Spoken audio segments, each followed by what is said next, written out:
So madam मला हे विचारायचंय तुम्हाला की जे फिल्म स्टार्स आहेत तर ते बऱ्यापैकी त्यांच्या नावात काहीतरी चेंज करतात. मग हे स्पेलिंग मिस्टेक असतं का ते खरंच तसं काहीतरी असतं?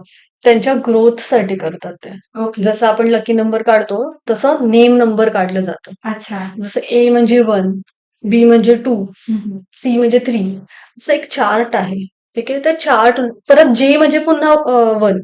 ठीक आहे. तर असं पूर्ण ए टू झेडचा चार्ट येतो. त्या चार्टनुसार हे न्यूमरोलॉजी मध्ये येतं. ठीक आहे.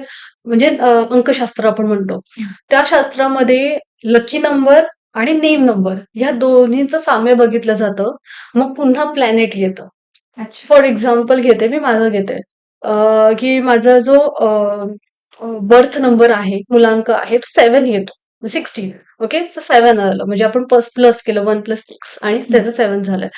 सो 16 म्हणजे 7 म्हटल्यानंतर केतूचा आहे. केतू म्हटल्यानंतर मला काय बेनिफिट येतं? केतूनुसारच मी मोबाईल नंबर घेणार. केतूनुसारच मी माझा नेम चेंज करणार. तर मला जर मी नेम नंबर बघितला तर मला 5 नंबर येतो माझा आणि 5 नंबर युनिव्हर्सल आहे. तर मला गरज नाही. तर सेलिब्रिटीमध्ये आपण एक्झाम्पल घेतलं की राणी मुखर्जीचं. तर तिने मुखर्जीचं मुखर्जी केलं. म्हणजे एच टाकलंय आणि डबल ई टाकलंय. का टाकलंय? कारण जेव्हा तिने पहिली जी तिची स्पेलिंग होती ती तिच्या प्लॅनेटरी फॉर्ममध्ये बेनिफिशियल काम करत नव्हतं. ग्रोथमध्ये प्रॉब्लेम्स क्रिएट करायचे.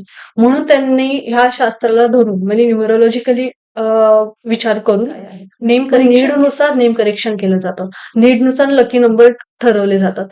या सगळ्या नीड्सच्या गोष्टी आहेत.